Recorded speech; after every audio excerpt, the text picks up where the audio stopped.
कारण हा जो उत्सव चालू आहे वैकुंठवासी परमपूजनीय महेंद्र स्वामी यांच्या 53व्या पुण्यतिथी निमित्त भगवंताच्या कृपेनं साधू संतांच्या आशीर्वादानं आमचे ज्येष्ठ गुरुबंधू परमस्नेही मठाधिपती श्री हरिभक्तीपरायण गोविंद बाबा चौधरी यांच्या मार्गदर्शनाखाली गावकरी मंडळीच्या तन मन धन सहकार्यानं चालत असलेला नाम सप्ताह संगीत शिव महापुराण कथा पुण्यतिथी 53वी पण सत्याचं वर्ष 17 वर्षे आणि 17व्या वर्षातील आजची ही 5व्या दिवसाची शिवाय आमचे गोविंद बाबांचं प्रेम माझ्या अगोदर ते संस्थेमध्ये 10 वर्षांना अगोदर होते. ते 86 ला संस्थेमध्ये होते आणि मी 96 ला संस्थेमध्ये होते. 10 वर्षांना अगोदर. आणि मोठे बाबांची आवडते होते कारण ते त्यांनी मोठे बाबांची आज्ञा पालन केली. मोठे बाबाने आम्हाला आज्ञा केली पण आम्ही ते पालन नाही केली. मोठे बाबांची इच्छा होती तुम्ही लग्न करू नका पण गोविंद बाबांना ते पाळलं.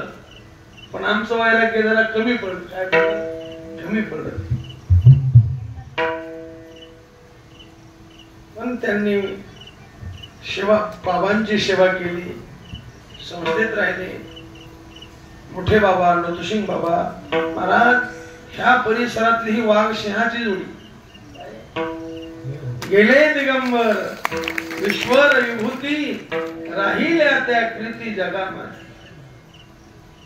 अधिकारी पुरुष होते. मोठे बाबा नतुसिंग बाबा यांचं वर्णन करताना भोले बाबा म्हणायचे अरे हे हिमालयाच्या उंचीचे माणसं. कोणत्या उंचीचे? हिमालयाच्या उंचीचे माणसं. अशा महात्म्याचं महत्व सामान्य माणसाला कळत नसतं.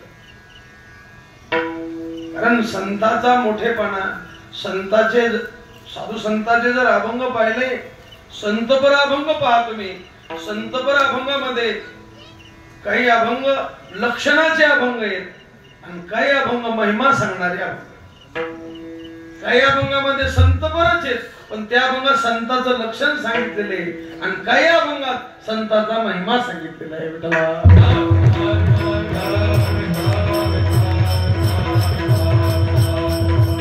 भक्ताईसे दाना देही उदास गेले आशा पास. या अभंगामध्ये भक्ताचं साधूचं लक्षण सांगितलेले. ऐसा जानता अनुभव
अलिंगन घडे मोक्ष सायुजता जोडे ऐसा संताचा महिमा. तसा आज सेवेत करता घेतला संताचा अलौकिक महिमा सांगणार आहे. पण संताचा महिमा सामान्य माणसं. आता मोठे बाबा नतुसिंग बाबा मधुकर बाबा हे तुमच्या भागातली मंडळी होती, पण सगळ्यांना कळाले का? नाही कळाले. कळाले नाही असं नाही, पण पुष्कळाला कळाले नाही. कारण वारकऱ्याची किंमत, साधूची किंमत 65 लोकांना कळत नसते. महात्म्याची किंमत, महात्म्याला, अरे सामान्य माणसाला काहीच कळत नाही. गुरुवर्य चंद्रशेखर महाराज देगलूरकर सांगत असतात, सामान्य माणसाला काहीच कळत नाही. त्याच्या आज्ञेनं, त्याला संतांचा महिमा कळत नाही, त्याच्या आज्ञेनं भर येते. त्याला काहीच कळत नाही, मग संतांचा महिमा कळत नाही. आज्ञा, पण ज्याने थोडंफार शास्त्र पाहिलं, आपातता श्रवण केलं, अशा शास्त्र पाहणाऱ्यालाही संतांचा महिमा कळत नाही. त्याची गोष्ट सोडा. काही योगी आहेत, त्यांनी योग सिद्धीपर्यंत नेलेला आहे. अशा सिद्ध योग्यालाही संतांचा महिमा कळत नाही. त्याच्या पुढे चला. काही अजान सिद्ध आहेत, त्यांनाही संतांचा महिमा कळत नाही. त्याच्या पुढे चला. काही माणसानं कंबर बांधली संत पदवी घेण्याकरता, आणि संत पदाची पहिली पायरी चढले, संत पदाजवळ गेले. ज्यांनी पहिली पायरी चढली त्यालाही संतांचा महिमा कळत नाही.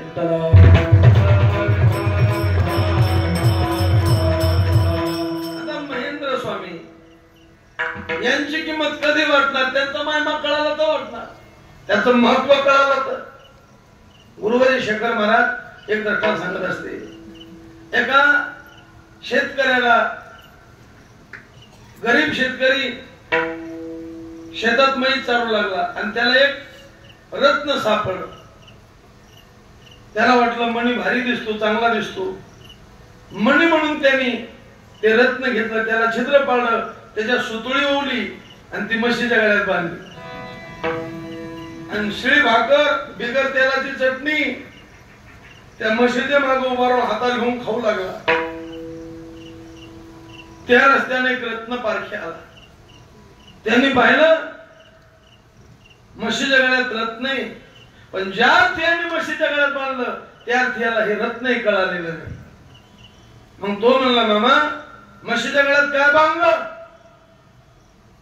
ते म्हणले, तुम्हाला दिसत नाही का? मणी का जाता, म्हैस चांगली शोभती म्हणून बांधला.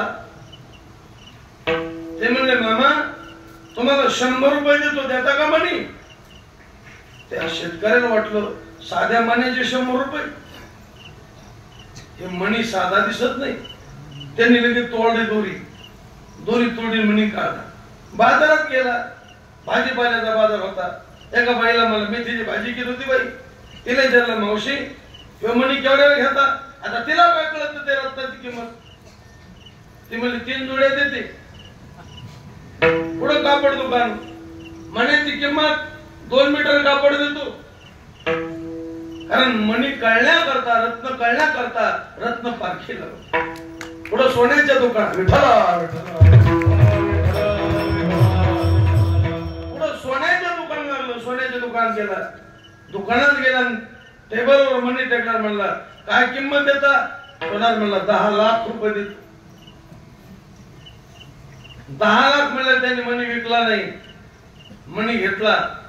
एक तिजोरी पाहिली, एक मखमली पेटी घेतली, आणि त्या मखमली पेटीत मणी टेकला, आणि तिजोरीत मागच्या खोलीत ठेवला. म्हशीच्या गळ्यात बांधला होता तेव्हा काय होतं? ते रत्नच. आणि आता घरात ठेवलं, तिजोरीत ठेवलं, मखमली पेटी ठेवलं, तेव्हा काय? ते मग म्हशीच्या गळ्यात काऊन बांधलं? किंमत कळाली नाही. तोडीला परिसू बांधीला गळा,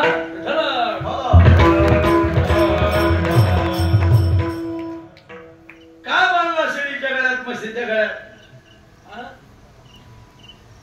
काऊन बांधला? महिमा, महत्व कळालं नाही, किंमत कळाली नाही. तसं संतांचा अनादर आपण करतो, 65 लोकांची किंमत करतो. काऊन करतो? संतांचं महत्व कळालं नाही. आणि ज्याला कळत त्याचं ऐकत नाही. आपल्याला कळत नाही, आणि ज्याला कळत, अरे हे कीर्तन करायचे, सप्ताह करायचे, जास्त पैसे झाले म्हणून करायचे का घरी करमत नाही म्हणून करायचे? सप्ताह जो करायचा तर आपल्याजवळ जास्त पैसे झाले म्हणून करायचा, का तुम्हाला केल्याशिवाय करमत नाही म्हणून करायचा? बरं जाऊ द्या, तुम्ही दवाखान्यात जाता, पैसे जास्त झाल्यावर जाता, घरी नाही करमल्यावर जाता. दवाखान्यात जात नाही का तुम्ही? मग कशा करता जाता? बिमार पडे. अरे तसे आपण बिमार पडो तर ती बिमारी जावा म्हणून सप्ताह असतो. मनोरंजना करता सप्ताह नसतो. मनोरंजना करता तमाशा असतो, ऑर्केस्ट्रा असतो.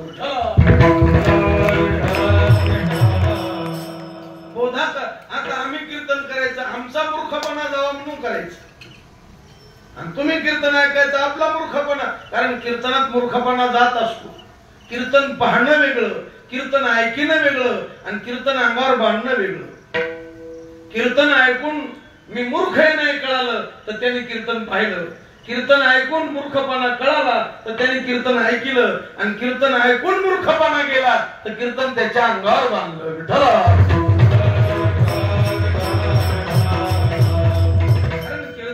ताकद आहे.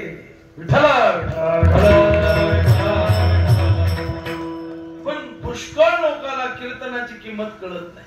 त्यांना वाटतं मनोरंजन. अरे कीर्तनाला समाज असावा का आलेल्या समाजात समज असावा?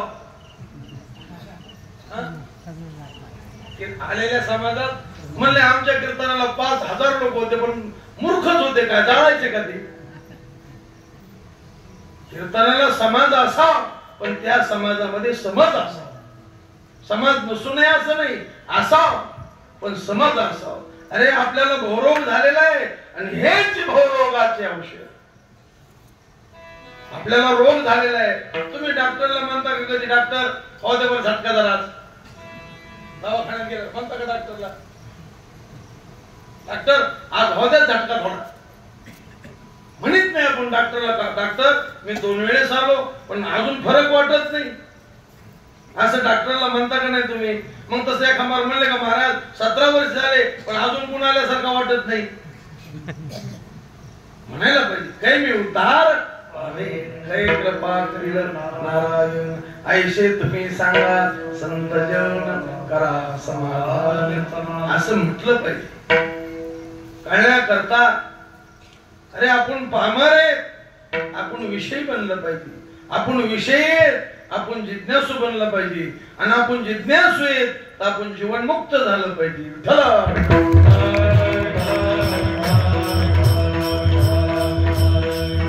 पण पुष्कळ लोकांचा समज असतो कीर्तनात मनोरंजन करावं. अरे आमुचा विनोद ते जगा मरण. कीर्तनकारांना विनोद करणं या जगाचं मरण असतं. आमुचा तुकोबरा म्हणतात आमुचा विनोद ते जगा मरण करते भावहीन देखो वेखी. कीर्तनात हसलं पाहिजे का आपला आयुष्य फुकट गेले याची लाज वाटली पाहिजे. आपण 80 वर्षाचं झालो अजून बी आपण जागे झालो नाही याचा पश्चाताप झाला पाहिजे.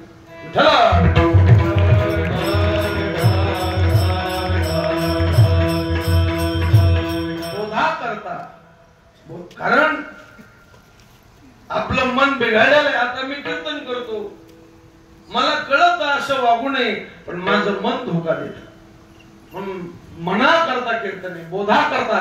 बोध काहीतरी बोध करी म्हणा. मला म्हणतात देहाला बोध नाही, आत्म्याला बोध नाही, कारण देह बिघडत नाही आत्मा बिघडत नाही. बिघडलेलं आपलं काय मन, आणि मना करता बोध आहे.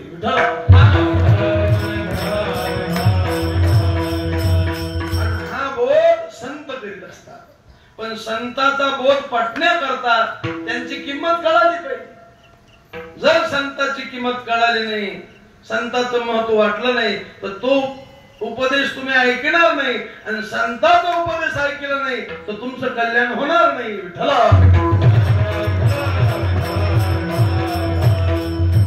ऐकता कोणाचं? ज्याची किंमत तुम्हाला वाटली त्याच ऐकता ना. मग संताची किंमत आधी कळाली पाहिजे. मग संताची किंमत कळण्याकरता कोणीतरी संतांना ती किंमत सांगितली पाहिजे. संताची किंमत मी सांगितलं सामान्य माणसाला कळत नाही, कळत त्याला काहीच कळत नाही, त्याचा विचारच करत नाही, टाइमच घालायचा नाही त्याच्यात. पण ज्यांनी शास्त्र पाहिलं थोडंफार, लय गुरु घरी राहिला नाही, संप्रदायपूर्वक अभ्यास केला नाही, त्याला बी संताचा महिमा कळत नाही, त्याची गोष्ट सोडून द्या. विठ्ठला काही योगी आहेत, त्यांनी योग केलेला आहे, मधा सोडा नाही, तो योग सिद्धीपर्यंत नेला, अर्धवट सोडा नाही, सिद्धीपर्यंत योग गेला. अशा सिद्ध योग्यालाही संताचा महिमा कळत नाही, आपल्यासारख्या पामराला काय कळणार. पाहुणा घालवेल पावन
सिद्ध योगी पालांग हातीवर जी अंबरी असती आणि अंबरीत जे आसन असतं त्या आसनाला पालांग म्हणतात. पालांग. आणि घोड्यावर जे आसन असतं त्याला खोगीर म्हणतात. आणि गध्यावर आसनच नसतं. हातीवर जे आसन त्याचं पालांग म्हणतात. ऐसपैस बसता येतं. तसं महाराज म्हणतात एक योगी आहे तो वाऱ्यावर आसन टाकू लागला, सिद्ध योगी. दुसरा योगी आहे शिडीचा आधार न घेता अंतराळात पायी चालू लागला. तिसरा योगी आहे 100 वर्षापूर्वीच सांगत होता, 100 वर्षानंतर तो सांगत होता पुढे काय होणार आणि आता जगात काय चालू आहे वर्तमान सांगत होता. सिद्ध योगी महाराज म्हणतात त्यांनाही संताचा महिमा कळाला नाही. परीक्षा साधूचे न कळे महिमान, त्यांनाही संताचा महिमा कळाला नाही. जाऊ द्या, त्याच्या पुढची पायरी योग केला नाही पण योगाच्या सिद्धीत त्यांना अजान सिद्ध म्हणतात. असे कोण? इंद्रादिक देव. त्यांनी योग केलेला नाही पण त्यांना ती खुर्ची प्राप्त झाली की त्यांना सिद्धी प्राप्त होती म्हणून त्यांना अजान सिद्ध म्हणतात. गुरुवारी चंद्रशेखर महाराज सांगत असतात इंद्राने योग केला का नाही पण गौतम ऋषीचं रूप घेता आलं का नाही. का घेत? सिद्धी आहे त्याच्याकडे. काय ती सिद्धी म्हणून त्यांना अजान सिद्ध. अशा अजान सिद्धालाही संताचा महिमा कळत नाही. न कळे तो साचा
संताचा महिमा काय वर्णन करणार आपण? नकळे तो साचार ब्रह्मदेव आदी करून इंद्रादिक देवांना जर इंद्राला संताचा महिमा कळला असता तर त्यांच्या गुरुनं घातलेली फुलाची माळ त्यांनी हत्तीच्या सोंडीवर टेकली नसती. त्याला कमीपणा वाटला, गुरुचं महत्व वाटलं. नकळे तो साचार आजान सिद्धार्थ. अरे याच्या पुढची पायरी मी सांगितली. जो संत पदाला निघालेला आहे, संत पदाच्या दोन पायऱ्या आहेत, एक परोक्ष ज्ञान आणि एक अपरोक्ष ज्ञान.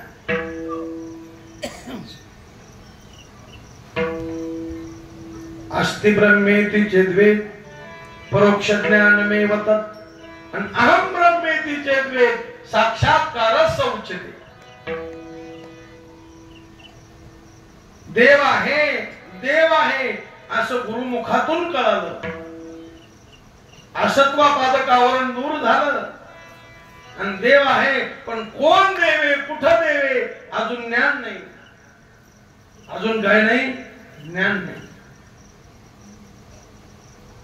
देवाचं अस्तित्व रूपानं ज्ञान, याला परोक्ष ज्ञान. दावा आहे पण कोण दावा आहे अजून माहित. कोण दावा आहे? दावा आहे कळालं, रडणं थांबलं, पण कोण दावा आहे?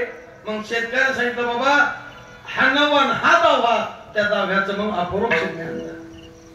तसं गुरुमुखानं हे ज्ञान साधं ज्ञान नाही मला, पण हे ज्ञान गुरुमुखानं झालं पाहिजे. परोक्षम ब्रह्म विज्ञानम शाब्दम देशिकपूर्वकम बुद्धिपूर्वकृतम पापम. जर परोक्ष ज्ञान गुरुमुखातून झालं तर ते ज्ञान बुद्धी पुरस्सर केलेलं पाप जातं. इतकी ताकद त्यात, असं विद्यारण्य स्वामी सांगतात.